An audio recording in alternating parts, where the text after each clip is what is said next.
খ্রিস্টান পাদ্রী একটা ডাক দিয়ে বলল,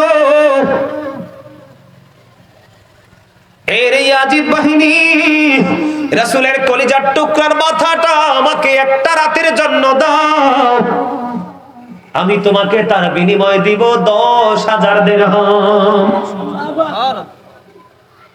চিন্তা করেন, আমার দিকে তাকান, একজন খ্রিস্টান সে আহলে বাইতের এই পবিত্র মাথাকে আদর করবে, ভালোবাসবে, চুমু খাবে। এই রক্ত মাখা শরীর, এত নুরানি চেহারা, রক্ত মেখে বন্ধু ধুলাবালিতে ধূসর হয়ে গেছে, দেখতে সৌন্দর্য নষ্ট হয়ে গেছে। সে আদর করবে, ভালোবাসবে, আপন করে বুকে জড়াইবে।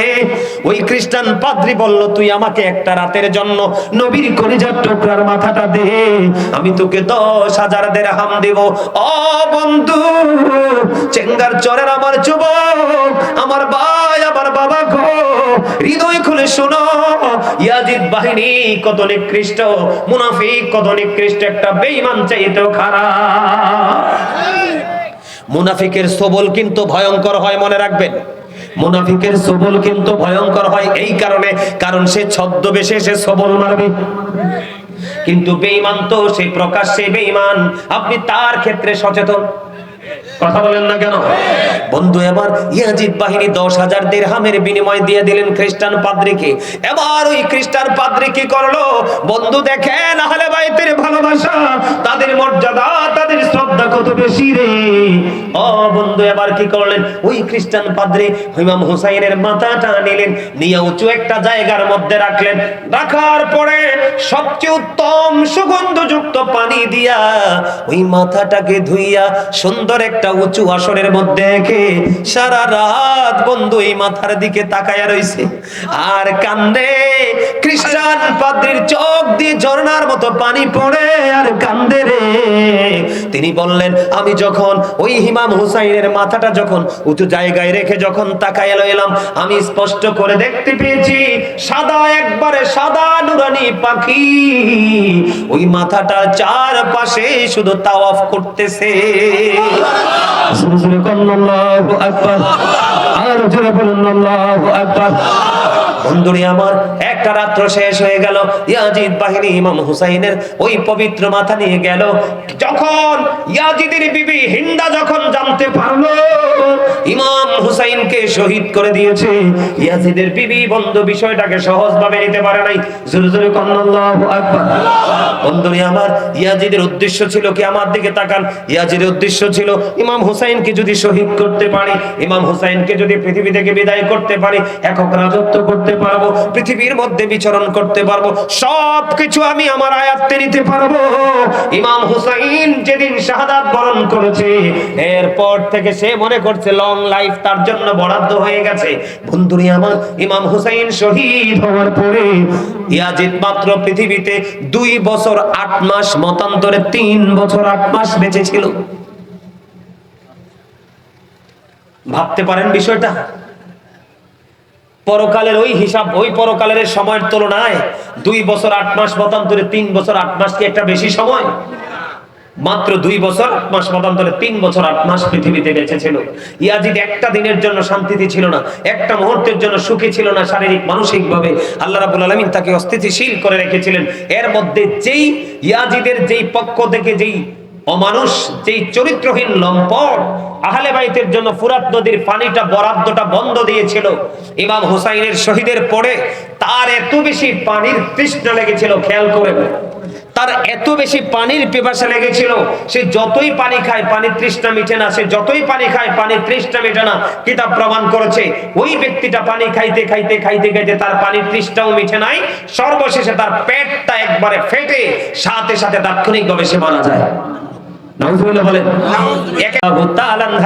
একটু মাটি দিয়ে গেছিলেন, সালমানে এই মাটিগুলো তুমি যত্ন করে রেখে দাও, যেদিন তুমি দেখবা এই মাটিগুলো লাল হয়ে গেছে, সেদিন তুমি মনে করবা ইমাম হুসাইন শহীদ হয়ে গেছে। উম্মে সালমার মাটিগুলো বন্ধু লাল হয়ে গেল। ওই দিক দিয়ে স্বপ্নে দেখলেন। হযরতে জয়নব প্রশ্ন করলেন, ভাইজান আপনি কি সিদ্ধান্ত নিয়েছেন? এবার ইমাম হুসাইন রাদিয়াল্লাহু তাআলা আনহু বললেন, আমি স্বপ্নে আমার নানার সাথে দিদার হয়েছে। আমার নানা আমাকে বলেছে অল্প কিছু সময়ের মধ্যে আমার নানার সাথে আমার দেখা হয়ে যাবে। তার মানে আমার শহীদের সময় চলে এসেছে। জয়নব কান্দে বন্ধু, কান্না থামাতে পারে না। কোনো ভাই চলে যাবে, এই কথা শুনলে কোনো বোন কোনোদিন স্থির থাকতে পারে না, কারণ বোনেদের অনেক বেশি প্রেম থাকে ভাইদের প্রতি। কি ঠিক কিনা বলেন?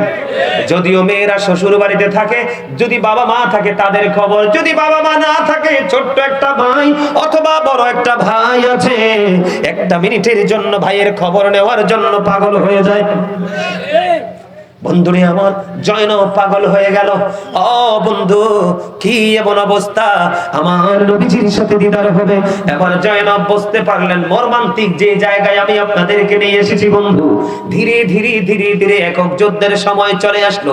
সর্বপ্রথম যখন যুদ্ধের ময়দানে যাবে, ইয়াজিদ বাহিনীর বিপক্ষে যখন লড়বে, হযরত আলী আকবর বন্ধু দাঁড়িয়ে গেল। বাবা, বাবা গো, আমাকে অনুমতি দেন। কপালে চুমু খেয়ে তাকে অনুমতি দিয়ে দিলেন। যুদ্ধের ময়দানে চলে গেলেন। যুদ্ধ করতে করতে করতে করতে করতে করতে বন্ধু ইয়াজিদ বাহিনীকে বন্ধু ছত্রভঙ্গ করে দিলেন। এদিকে তো পানি নাই, পানির তৃষ্ণায় পাগল পারা। 3 দিন পর্যন্ত পানি নাই, ফুরাত নদীর পানি বরাদ্দ বন্ধ করে দিয়েছে। বন্ধুরে আমার, অনেকক্ষণ যুদ্ধ করে আসার পরে এবার কি করলেন, বাবার কাছে চলে আসলেন। বাবা, বাবা গো, ও বাবা, আমাকে তুমি একটা ফোঁটা পানি দাও, আমি ওই ইয়াজিদ বাহিনীর উপর হায়দারি আক্রমণ চালাবো। এই কথা বলার পরে বন্ধু কত হৃদয় বিদারক খবর, কত যন্ত্রণার কথা। ইমাম হুসাইন রাদিয়াল্লাহু তাআলা আনহু তিনি কি করলেন, তিনি বললেন, আমার দিকে তুমি একটু নজর দাও। ইমাম হুসাইনের শুষ্ক জিহ্বাটা বের করে দিল। আল্লাহু আকবার বলেন না? শুষ্ক জিহ্বাটা বের করে দিয়ে বলে, বাবা, বাবা গো, আমিও তো তোমার মতো আজকে তৃষ্ণার্ত, আমার কাছেও তো পানি নাই, আমি কি দিব? আমি যখন মাঝে মাঝে পেরেশান হয়ে যেতাম, আমার কলিজার টুকরা হযরতে মুহাম্মদ রাসূলুল্লাহ সাল্লাল্লাহু আলাইহি ওয়াসাল্লাম আমার নানা আমাকে আমার নানার জিহ্বাটা বের করে দিত, আমি আমার নানার জিহ্বাটা চুষে নিতাম। বাবা, বাবা গো, আমার কাছে পানি নাই, আমি কি করব? জিহ্বাটা বের করে দিলেন। বন্ধু, কত কষ্ট, কত যন্ত্রণা, কত ত্যাগ ইমাম হুসাইন করেছে রে, শুধুমাত্র নানার আদর্শকে বাস্তবায়ন করার জন্য। বন্ধুরে আমার, এবার ইমাম হুসাইনের জিহ্বাটা একটু বের করে দিল। ইমাম হযরত আলী আকবর ইমাম হুসাইনের শুষ্ক জিহ্বাটা বন্ধু চুষলো। চষে আবার কি করলেন, যুদ্ধের ময়দানে চলে গেলেন। যুদ্ধ শুরু করলো, আবার পুনরায় যুদ্ধ শুরু করলো। যুদ্ধ করতে করতে করতে করতে হঠাৎ করে ইমাম হুসাইন একটা আওয়াজ পেলেন, বাবা, বাবা গো, আমাকে সাহায্য করো। এবার বন্ধু ইমাম আলী আকবরের বুকের মধ্যে তীর বিদ্ধ হলো, রক্তের বন্যা বয়ে গেল। ইমাম হুসাইন দৌড়ে চলে গেল। যাওয়ার পরে দেখলেন আদরের টুকরা, কলিজার টুকরা ওই কারবালার ময়দানে শাহাদাত বরণ করেছে। ইন্না লিল্লাহি ওয়া ইন্না ইলাইহি রাজিউন। যখন তিনি শহীদ হয়ে গেলেন, বন্ধু ইমাম আলী আকবর শহীদ হওয়ার আগ মুহূর্তে ইমাম হুসাইনের একটা চুলদারিও পাকা ছিল না। যখন আলী আকবরের এই পবিত্র দেহটা যখন ওনার কাঁধের মধ্যে উঠাইয়া তাবুর দিকে যখন রওনা হলো, ইমাম হুসাইনের সবগুলো চুলদারি পাইকা সাদা হয়ে যায়। জুরে জুরে আল্লাহু আকবার। বন্ধুরে আমার, বন্ধু এখান থেকে ওনার এই পবিত্র দেহটা তাবুর সামনে নিয়ে গেল। তাবুর সামনে নিয়ে যাওয়ার পরে এবার আহলে বাইতের দ্বিতীয় সদস্য যুদ্ধের জন্য প্রস্তুতি নিয়েছে। তিনি হলেন হযরতে হাসান রাদিয়াল্লাহু তাআলা আনহুর কলিজার টুকরা হযরতে কাসিম রাদিয়াল্লাহু তাআলা আনহু। আল্লাহু আকবার বলেন না? আল্লাহু আকবার। এবার চাচাকে একটা ডাক দিলেন, আমার রাসূলের কলিজার টুকরা ইমাম হুসাইনকে একটা ডাক দিয়ে বললেন, চাচা, চাচা গো, আমাকে একটু অনুমতি দাও, আমি যুদ্ধের ময়দানে যাব। বন্ধু অনেক কথা হলো দুজনের মধ্যে। এবার অনুমতি দিয়ে দিলেন, যুদ্ধের ময়দানে গেলেন। যুদ্ধ করতে করতে করতে করতে বন্ধু শাহাদাত বরণ করলেন। ইন্না লিল্লাহি ওয়া ইন্না ইলাইহি রাজিউন। তাকেও কি করলেন? তাকেও তাঁবুর সামনে এসে রাখলেন। এর মধ্য দিয়ে বন্ধু হযরত আলী আকবরকে তীর বিদ্ধ করে তীর মেরে ওনাকেও শহীদ করে দিল। জোরে জোরে কন্যা ইন্না লিল্লাহি ওয়া ইন্না ইলাইহি রাজিউন। দেখতে দেখতে দেখতে দেখতে বন্ধু একক যুদ্ধ শেষ হয়ে গেল। এবার একমাত্র হুসাইন রাদিয়াল্লাহু তাআলা আনহুর পালা। এখন কি করব? ইমাম হুসাইন রাদিয়াল্লাহু তাআলা আনহুকে আক্রমণ করার সাহস কেউ পায় না। তারপরেও ইমাম হুসাইন রাদিয়াল্লাহু তাআলা আনহু যুদ্ধের ময়দানে গেল। চতুর্দিক দিয়ে ওনাকে আক্রমণ করা হলো। ওনার সাথে যুদ্ধ চলতে চলতে চলতে বন্ধু একটা পর্যায়ে তিনি বুঝতে পারলেন জোহরের নামাজের সময় হয়ে গেছে। এবার একটা ডাক দিয়ে বললেন, এখন নামাজের সময় বুঝি হয়েছে? কয় হ, নামাজের সময় হয়েছে। কয় আমাকে শহীদ করে দিবা, কোনো দুঃখ নাই। তোমরা আমাকে একটু সুযোগ দাও, আমি আমার জীবনের শেষ সেজদাটুকু আমার মালিকের কদমে দিতে চাই। জোরে কন্যা সুবহানাল্লাহ, উচ্চ স্বরে বলেন আল্লাহু আকবার। আমরা কত ফ্রি সময় কাটাই, কত অবসর থাকি বন্ধু, কত নামাজ আমাদের থেকে ছুটে যায়, আমরা নামাজ পড়তে চাই না। ইমাম হুসাইনকে ভালোবাসতে শিক্ষা নেন। যত ঝড় আসুক, যতই তুফান আসুক, নামাজ ছেড়ে দেওয়া যায় না বন্ধু। নামাজ যখন শেষ হলো, নামাজ শেষ হওয়ার পরে এবার সীমারনের বুকের উপর এসে চেপে বসলো। সীমার যখন বুকের উপর এসে চেপে বসলো, সীমারকে ডাক দিয়ে বলে, সীমার তুমি আমাকে পৃথিবী থেকে বিদায় করে দিবে? কয় হ্যাঁ, তোমাকে বিদায় করে দিব, পৃথিবীতে আর বাঁচিয়ে রাখবো না। এবার ইমাম হুসাইন একটা ডাক দিয়ে বললেন, সীমার তোর বুকের জামাটা একটু খোল, আমি তোর বুকখানি একটু দেখবো। সীমা তোর বুকের জামাটা একটু খোল। এবার সীমার বুকের জামাটা বন্ধ খুললেন। সীমার বুকের জামাটা খোলার পরে চাইয়া দেখলেন তার বুকের মধ্যে সাদা সাদা শ্বেত চিহ্ন দেখা যায়। জোরে জোরে কন্যা নাউজুবিল্লাহ। আমরা বাংলাদেশে এটাকে শ্বেত রোগ বলি, হাদিস শরীফের ভাষায় এটাকে দবল অথবা কুষ্ঠ রোগ বলা হয়। এবার শিমরের বুকের জামাটা বন্ধ খুললো। খোলার পরে ইমাম হুসাইন একটা ডাক দিয়ে বলল, তুই বুঝি সেই বদকিসমত, আমার নানা আমাকে বলে গেছে সাদা সাদা দাগের কুকুরগুলো আমার বাগান হরণ করে নিয়ে যাবে। জোরে জোরে কন্যা নাউজুবিল্লাহ। বন্ধুরে আমার, অসংখ্য ইয়াজিদ বাহিনীর মাঝে মাত্র 72 জন সদস্য। বন্ধুরে আমার, এবার কি করলেন? ইমাম হুসাইনকে শাহাদাত করে দিলেন, দেহ থেকে মাথাটা আলাদা করে দিলেন। আলাদা করে দেওয়ার পরে এরপরেও বন্ধু ইয়াজিদ বাহিনী ক্ষান্ত হয় নাই।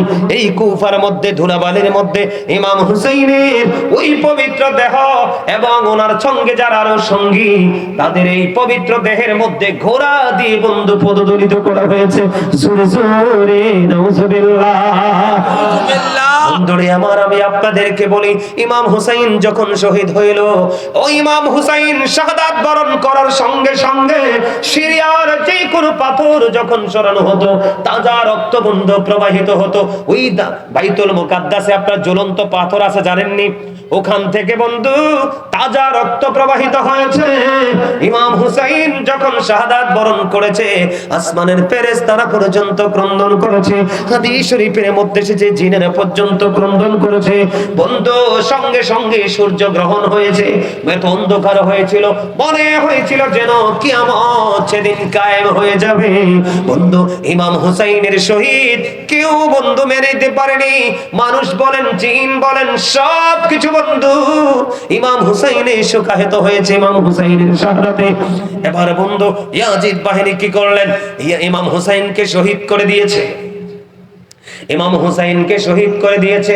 এই দিক দিয়ে শোনার পরে ইমাম হুসাইনের কাছ থেকে, ইমাম হুসাইনকে শহীদ করে ইয়াজিদের কাছ থেকে বন্ধু পুরস্কারের জন্য ইয়াজিদের বাড়ির দিকে রওনা হলো ইয়াজিদ বাহিনী।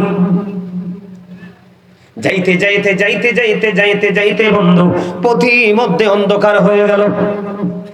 অন্ধকার যখন হয়ে গেল, অন্ধকার হয়ে যাওয়ার পরে রাস্তার মধ্যেই তারা একটা তাঁবু গাড়লেন।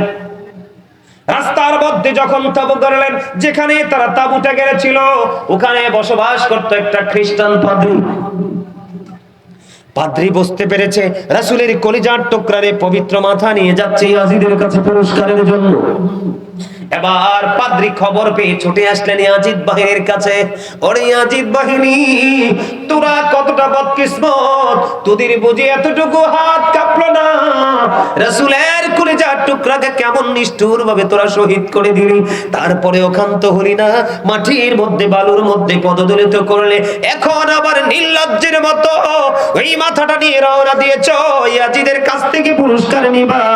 কিন্তু ইয়াজিদ পুরস্কার দেওয়ার পাত্র নয়, ইয়াজিদ ব্যবহার করেছে তোমাদেরকে। বন্ধুরে আমার, দেখেন না এরা কতটা অর্থলোভী।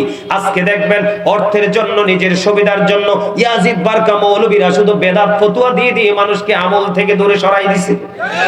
আরে কথা বলেন না কেন? এক জায়গায় মাহফিলে গেছি, মাহফিলে যাওয়ার পরে মুরব্বীরা বলতেছে, আমি বলতেছি সুবহানাল্লাহ বলেন, আলহামদুলিল্লাহ বলেন, আল্লাহু আকবার বলেন। তো মুরব্বী সভাপতি আমার ডান দিকে না বাম দিকে জানে ছিল, মুরব্বী আমার ডাইকা বলে, হুজুর আমার গ্রামের মানুষের কোনো দোষ নাই হুজুর, এরা সহজ সরল মানুষ। আমি বললাম তাইলে দোষ কি আমার? কয় না না, তোমার মনে আছে নি হুজুর, এত বেশি কাঠ মোল্লায় গ্রামে প্রকাশিত হয়েছে, দুরূদ পড়তে পারে না বেদাত, জিকির করতে পারে না বেদাত, শবে বরাত করতে পারে না বেদাত, নফল নামাজ পড়তে পারে না বেদাত, কোন মানুষকে খাওয়াইতে পারে না বেদাত, তাদেরকে দিলে, তাদের মাদ্রাসায় দিলে সব হয়ে যায় দাঁত। বুঝেন নাই? আপনারা আমার কথা শোনেন, আমি কাউকে মেন করে বলছি না, বাস্তবতা থেকে। কয়দিন আগে আমার এক ভক্ত, বৃদ্ধ এক মহিলা হঠাৎ করে ফোন দিল, আমি তো জানি না, ফোন রিসিভ করলাম। রিসিভ করার পরে ভদ্র মহিলা বলতেছে, হুজুর আপনার কাছে একটা ফয়সালা নিতে চান। বললেন কি? হুজুর আমি একটা কাজ করছি, আমার অপরাধ হয়েছে কিনা জানি না। আমি বললাম কাজটা কি বলেন? হুজুর আমার তো আপন স্বজন কেউ নাই দুনিয়াতে, যারা আছে তারা তো আছে, আপন প্রিয় মানুষগুলো সব কবরে।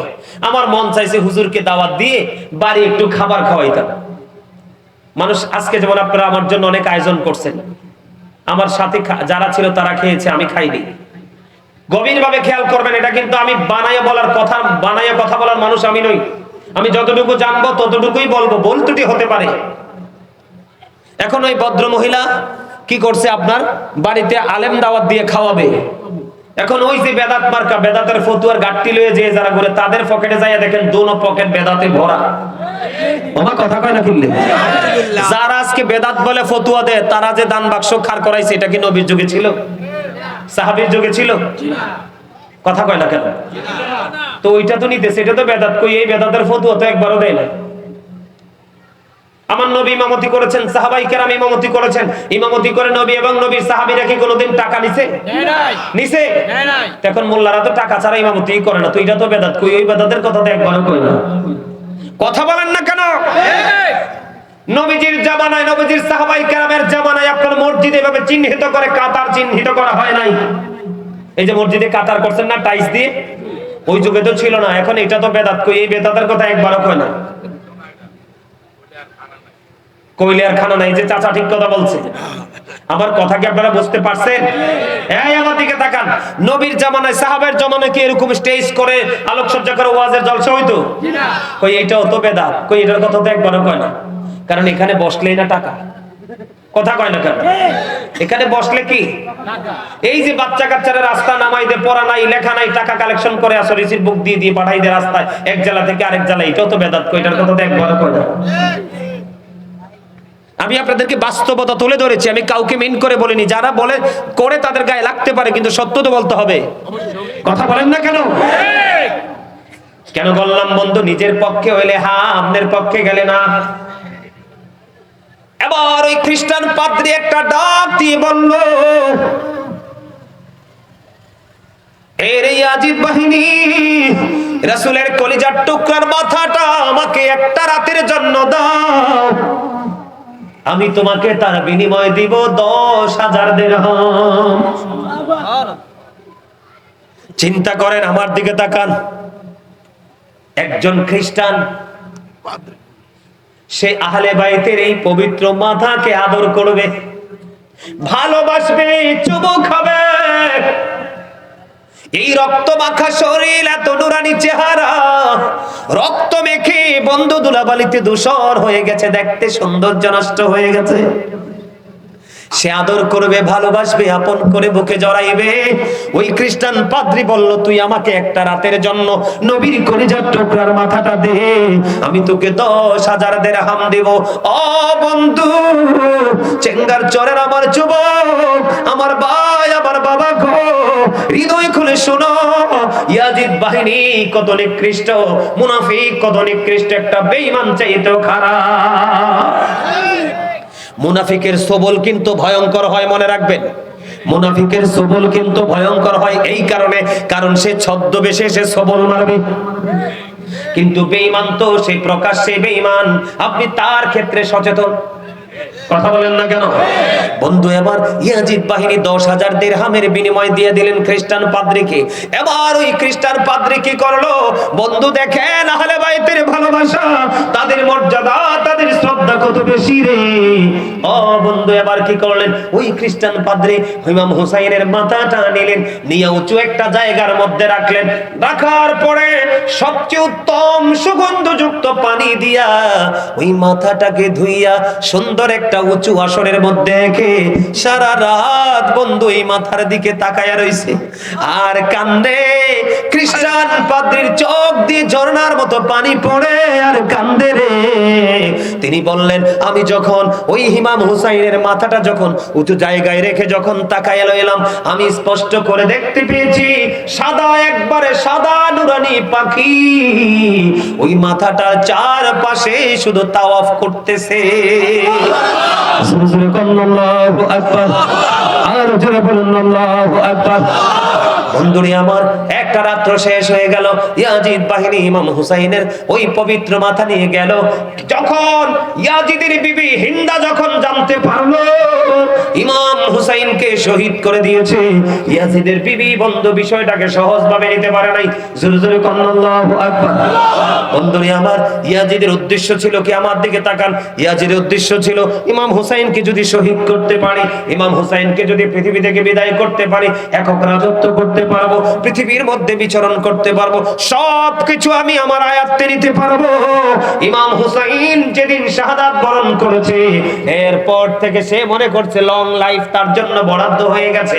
বন্ধুরে আমার, ইমাম হুসাইন শহীদ হওয়ার পরে ইয়াজিদ মাত্র পৃথিবীতে 2 বছর 8 মাস, মতান্তরে 3 বছর 8 মাস বেঁচে ছিল।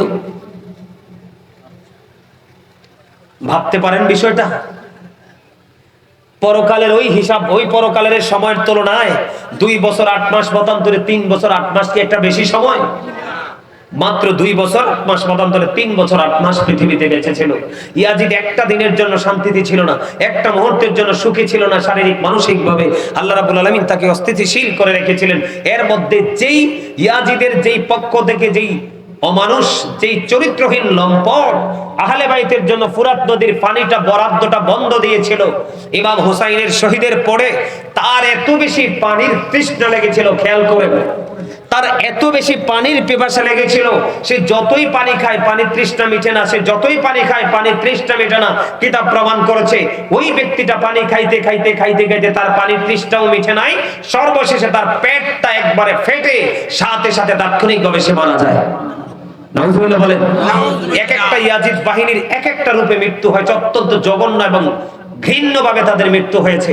আমি আপনাদেরকে গুরুত্বপূর্ণ কিছু জায়গা, তাদের নির্মমতা, তাদের নিষ্ঠুরতা, তাদের চারিত্রিক যেই বৈশিষ্ট্য সেটা আপনাদের সামনে তুলে ধরেছি। আজকে ইয়াজিদ বাহিনীর পক্ষের লোক কিন্তু আপনার আমার মাঝে আছে। কথা বলেন, আছে না নাই? সবচেয়ে বড় জঘন্য কথা হলো, যে দেখবেন মিলাদকে বেদাত বলে, দরুদকে বেদাত বলে, মানুষকে খাওয়ানোকে সহ্য করতে পারে না। হ্যাঁ, এর মধ্যে কিছু দুষ্ট লোক আছে, মানে ফাজলামি টাজলামি করে, সেটা ভিন্ন কথা।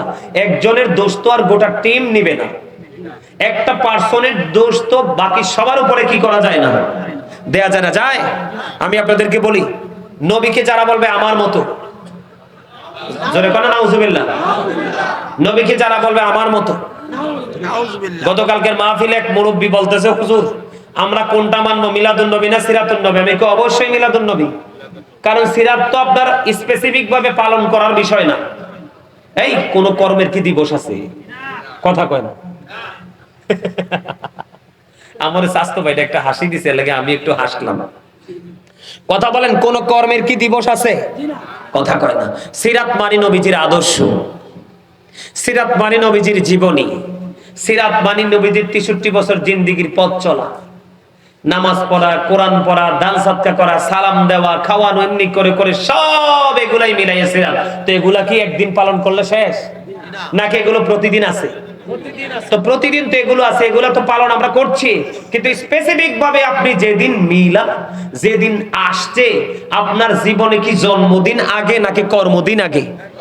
আমি মেনে নিলাম তর্কের খাতিলে আপনি কর্ম দিবসটা পালন করবেন, কি করবেন, কিন্তু আগে তো আপনার আশা। কথা কয় না? আগে কি আপনার আশা, তারপরে না আপনার কর্ম। এখন তুমি অন্য কোনদিন সিরাতুন নবী পালন করো না, নবীজির যেদিন মিলাদ এদিন তুমি সিরাতুন নবী পালন করো, এতে কি বোঝা যায়? নবীর বন্ধু না দুশমন? বিদ্বেষী, 100% বিদ্বেষী, ঠিক কিনা বলেন? এমনি করে রাসূলের ক্ষেত্রে যাদের মধ্যে দেখবেন মানে বিরোধ মন্তব্য, আমার দিকে তাকান, রাসূল এবং রাসূলের আহলে বাইত দুই জায়গাকে ভালোবাসা ফরজ এবং ঈমান। এখানে যদি আপনার বিন্দু পরিমাণ কোনো গলদ থাকে, তাহলে কিন্তু বাঁচার কোনো উপায় নাই। বুঝতে পারছেন আমার কথা? বাঁচার কি কোনো উপায় আছে? বাঁচার কোনো উপায় নাই। সম্মানিত উপস্থিতি, রাসূলকে মুখ দিয়ে, অন্তর দিয়ে, সাপোর্ট দিয়ে কোনোভাবেই অপমান করা যাবে না। রাসূলকে কোনোভাবে ছোট করা যাবে না। রাসূলকে আঘাত করা হলো কুফরি, রাসূলের আহলে বাইতকে আঘাত করা কি কুফরি। আপনার রাসূল এবং রাসূলের আহলে বাইতকে ছোট করে খাটো করে যারা কথা বলে কাজ করে, তারা কখনোই নামাজ রোজা হজ যাকাত দিয়ে আল্লাহ পাবে না।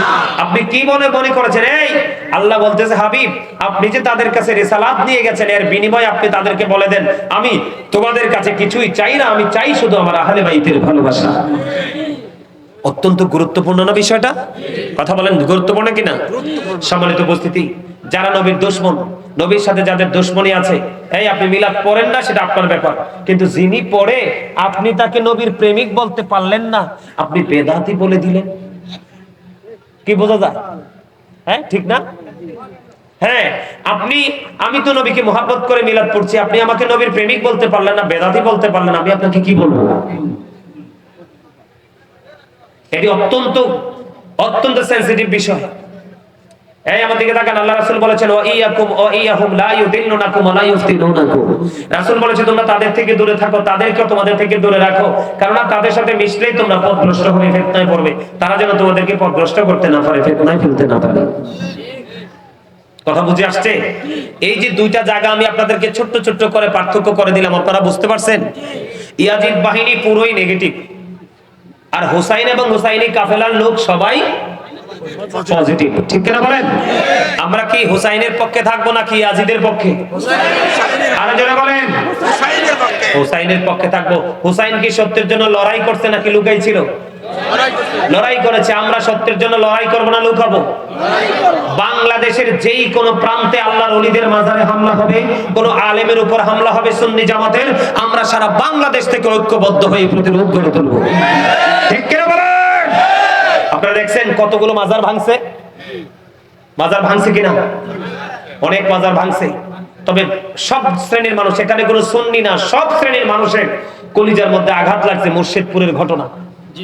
মানুষকে কাঁদিয়েছে। এখানে কোনো সুন্নি টুন্নি বা কোনো দল, আমি দেখেছি ম্যাক্সিমাম মানুষকে কয় হুজুর দল মত নির্বিশেষে, আরে ভাই আমার দিকে তাকান, আপনার আল্লাহর ওলি তো থাক দূরের কথা, সাধারণ কোন মানুষের কবরকে অসম্মান বা অপমান করা যাবে না। এদিকে তাকান, হাদিস শরীফের মধ্যে এসেছে, আল্লাহ রাসূল বলেছে, একটা কবরের উপরে বসার চাইতে একটা মানুষের জামায় আগুন লাগাই দিল, আগুনে তার জামাটা পুড়ে ফেললো, জামাটা পুরা শেষ হয়ে তার বডিটা পুরো ছাই হয়ে গেল, এটা তার জন্য অনেক উত্তম একটা কবরের উপরে বসার চাইতে। কথা বুঝতে পারছেন আমার? মানে আপনার গা আপনি আগুন লাগিয়ে পুড়ে ফেলা অনেক উত্তম কাজ একটা মুসলমানের কবরের উপরে বসার চাইতে। হাদিস শরীফের মধ্যে এসেছে, মৃত ব্যক্তির হাড় ভাঙা আর জীবিত ব্যক্তির হাড় ভাঙা সমান অপরাধ। আপনারা দেখেন না সিরাজগঞ্জে এক দরবারের থেকে আপনার যে ডেড বডিটা পড়ে আছে, ওটা নাকি একটা পাগলের মাজার ছিল, ওই মাটি খনন করে তার দেহগুলো এই পাই টু পাই করে খুলে খুলে বস্তা ভরে নিয়ে ফেলে দিয়েছে। জোরে কন্যা নাউজুবিল্লাহ। এগুলা কি কখনো কোনো সভ্য জাতির কাজ, মুসলমানের কাজ?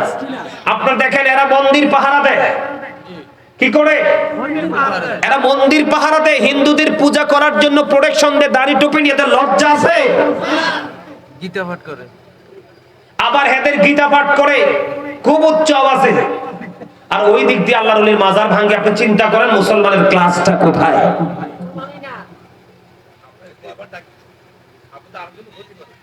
কথা বলে না, থাক থাক থাক, রাগ করেন না।